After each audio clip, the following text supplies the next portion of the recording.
بسم الله الرحمن الرحيم. الله أكبر.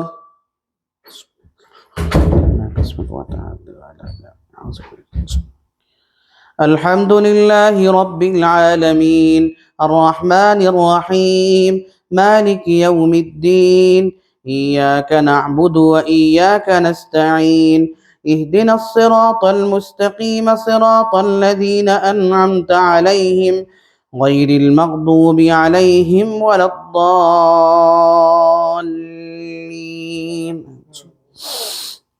وما أبرئ نفسي إن النفس لأمارة بالسوء إلا ما رحم ربي إن ربي غفور رحيم. وقال الملك ائتوني به أستخلصه لنفسي فلما كلمه قال إنك اليوم لدينا مكين أمين. قال اجعلني على خزائن الأرض إني حفيظ عليم. وكذلك مكنا ليوسف في الأرض يتبوأ منها حيث يشاء نصيب برحمتنا من نشاء ولا نضيع أجر المحسنين ولأجر الآخرة خير للذين آمنوا وكانوا يتقون. وجاء إخوة يوسف فدخلوا عليه فعرفهم وهم له منكرون. ولما جهزهم بجهازهم قال ائتوني بأخ لكم من أبيكم ألا ترون أني أوفي الكيل وأنا خير المنزلين فإن لم تأتوني به فلا كيل لكم عندي ولا تقربون. قالوا سنراود عنه أباه وإنا لفاعلون. وقال لفتيانه اجعلوا بضاعتهم في رحالهم لعلهم يعرفونها إذا انقلبوا إلى أهلهم لعلهم يرجعون. فلما رجعوا إلى أبيهم قالوا يا أبانا منع منا الكيل فأرسل معنا أخانا نكتل وإنا له لحافظون. قال هل آمنكم عليه إلا كما أمنتكم على أخيه من قبل فالله خير حافظا وهو أرحم الراحمين. ولما فتحوا متاعهم وجدوا بضاعتهم ردت إليهم قالوا يا أبانا ما نبغي هذه بضاعتنا ردت إلينا ونمير أهلنا ونحفظ أخانا ونزداد كيل بعير ذلك كيل يسير. قال لن أرسله معكم حتى تؤتون موثقا من الله لتأتونني به إلا أن يحاط بكم فلما آتوه موثقهم قال الله على ما نقول وكيل. وقال يا بني لا تدخلوا من باب واحد وادخلوا من أبواب متفرقة وما أغني عنكم من الله من شيء إن الحكم إلا لله عليه توكلت وعليه فليتوكل المتوكلون. ولما دخلوا من حيث أمرهم أبوهم ما كان يغني عنهم من الله من شيء إلا حاجة في نفس يعقوب قضاها وإنه لذو علم لما علمناه ولكن أكثر الناس لا يعلمون.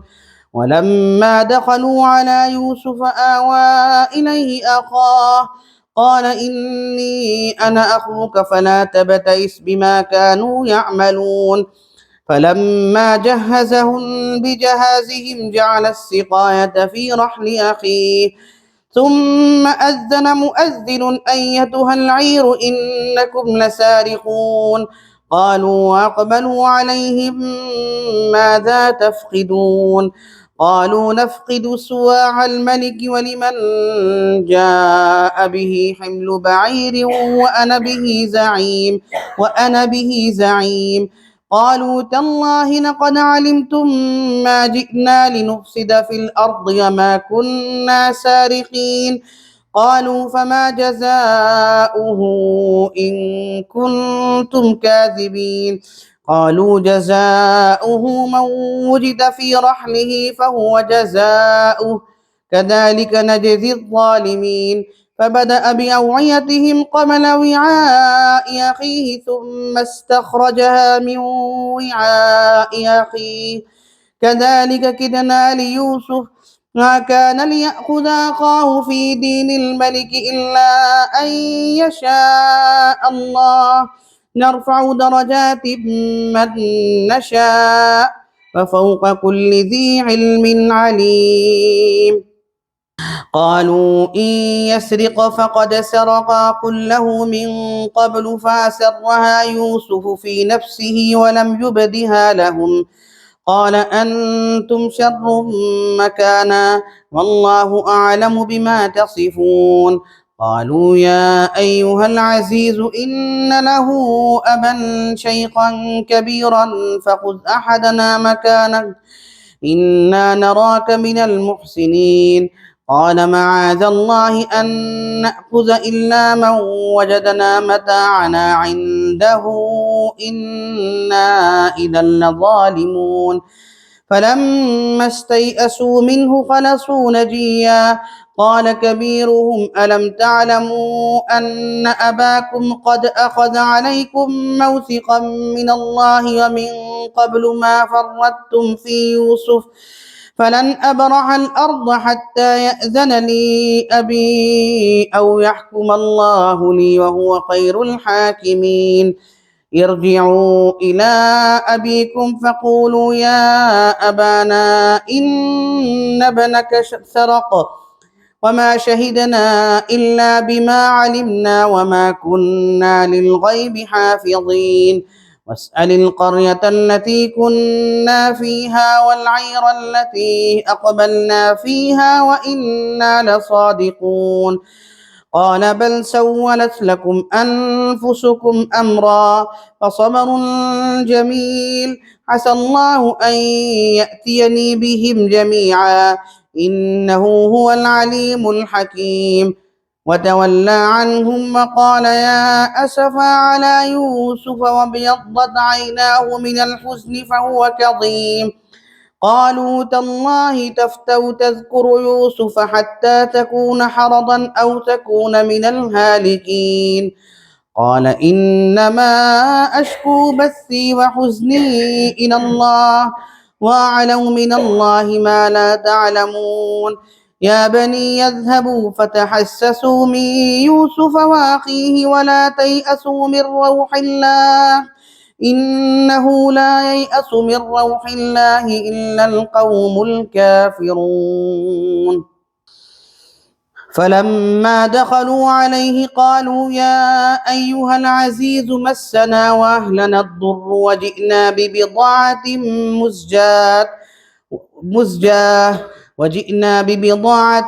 مزجاة فأوف لنا الكيل وتصدق علينا إن الله يجزي المتصدقين.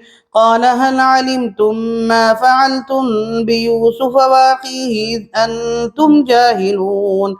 قالوا أئنك لأنت يوسف قال أنا يوسف وهذا أخي قد من الله علينا إنه من يتق ويصبر فإن الله لا يضيع أجر المحسنين. قالوا تالله لقد آثرك الله علينا وإن كنا لخاطئين. قال لا تثريب عليكم اليوم يغفر الله لكم وهو أرحم الراحمين. اذهبوا بقميصي هذا فألقوه على وجه أبي يأت بصيرا وأتوني بأهلكم أجمعين. ولما فصلت العير قال أبوهم إني لأجد ريح يوسف لولا أن تفندون. قالوا تالله إنك لفي ضلالك القديم. فلما أن جاء البشير ألقاه على وجهه فارتد بصيرا قال ألم أقل لكم إني أعلم من الله ما لا تعلمون. قالوا يا أبانا استغفر لنا ذنوبنا إنا كنا خاطئين. قال سوف أستغفر لكم ربي إنه هو الغفور الرحيم. فلما دخلوا على يوسف آوى إليه أبويه وقال ادخلوا مصر إن شاء الله آمنين.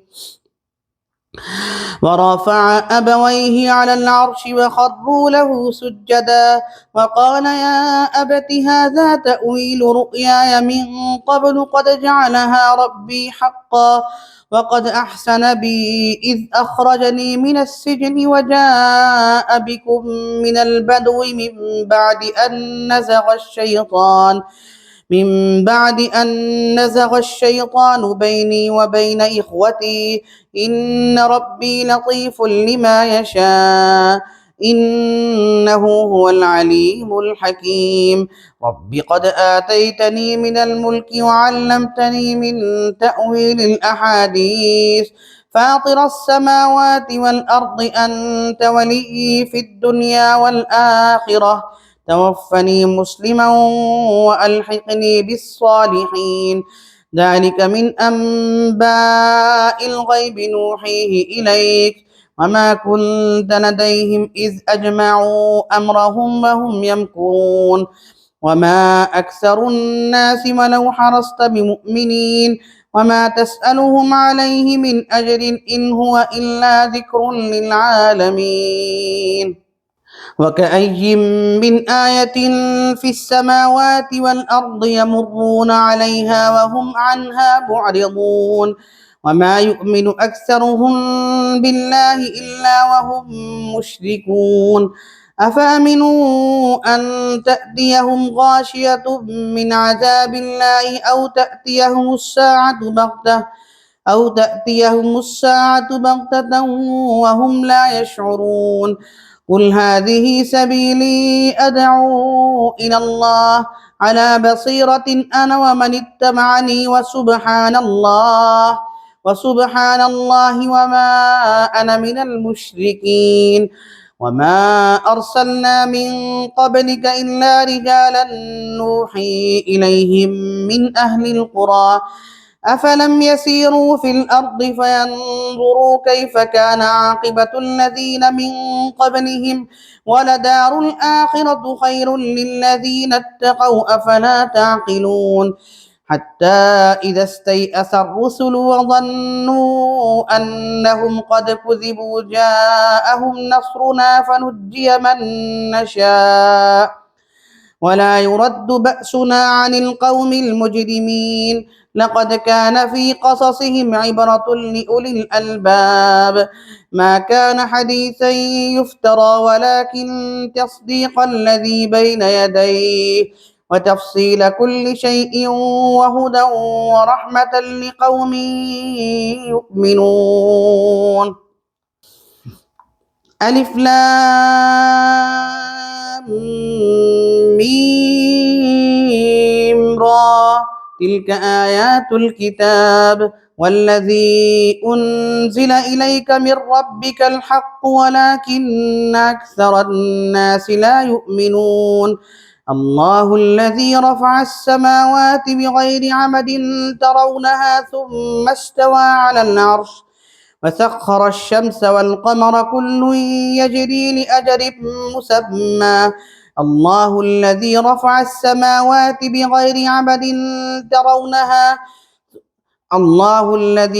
السماوات بغير عمد ترونها ثم استوى على العرش وسخر الشمس والقمر كل يجري لأجل مسمى يدبر الأمر يفصل الآيات لعلكم بلقاء ربكم توقنون. وهو الذي مد الأرض وجعل فيها رواسي وأنهارا ومن كل الثمرات جعل فيها زوجين اثنين يغشي الليل النهار إن في ذلك لآيات لقوم يتفكرون. وفي الأرض قطع متجاورات وجنات من أعناب والزرع ونخيل صنوان وغير صنوان يسقى بماء واحد ونفضل بعضها على بعض في الأكل إن في ذلك لآيات لقوم يعقلون وإن تعجب فعجب قولهم أإذا كنا ترابا أإنا لفي خلق جديد أولئك الذين كفروا بربهم وأولئك الأغلال في أعناقهم وأولئك أصحاب النار هم فيها خالدون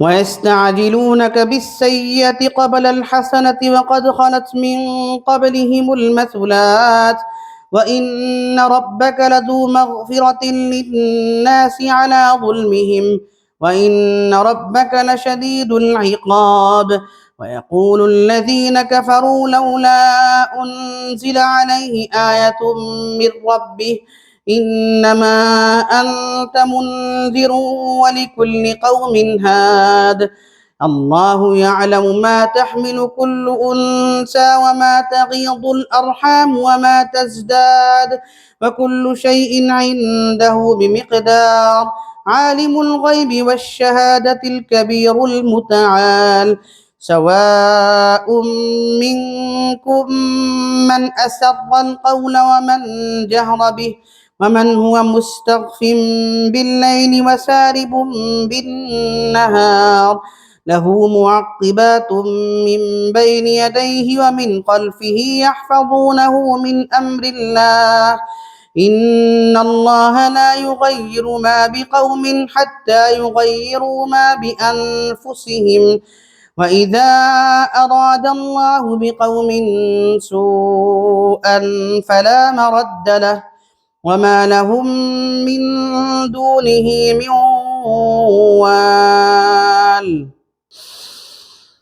الله يعلم ما تحمل كل أنثى هو الذي يريكم البرق خوفا وطمعا وينشئ السحاب الثقال ويسبح الرعد بحمده والملائكة من خيفته ويرسل الصواعق فيصيب بها من يشاء وهم يجادلون في الله وهو شديد المحال له دعوة الحق والذين يدعون من دونه لا يستجيبون لهم بشيء إلا كباسط كفيه إلى الماء ليبلغ فاه وما هو ببالغه وما دعاء الكافرين إلا في ضلال ولله يسجد من في السماوات والأرض طوعا وكرها وظلالهم بالغدو والآصال الله أكبر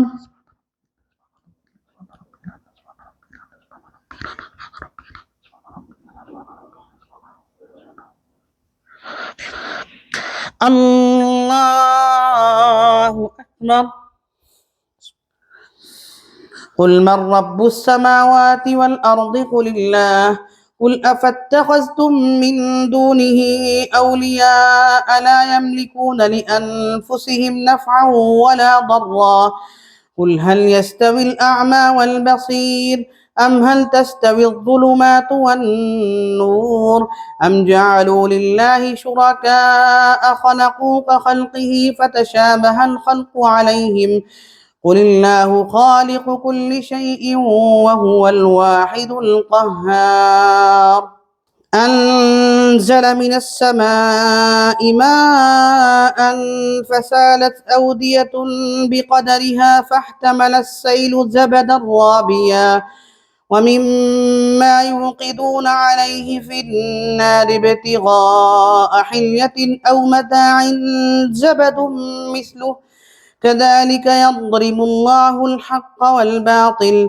فأما الزبد فيذهب جفاء وأما ما ينفع الناس فيمكث في الأرض كذلك يضرب الله الأمثال للذين استجابوا لربهم الحسنى والذين لم يستجيبوا له لو أن لهم ما في الأرض جميعا ومثله معه لافتدوا به أولئك لهم سوء الحساب ومأواهم جهنم وبئس المهاد.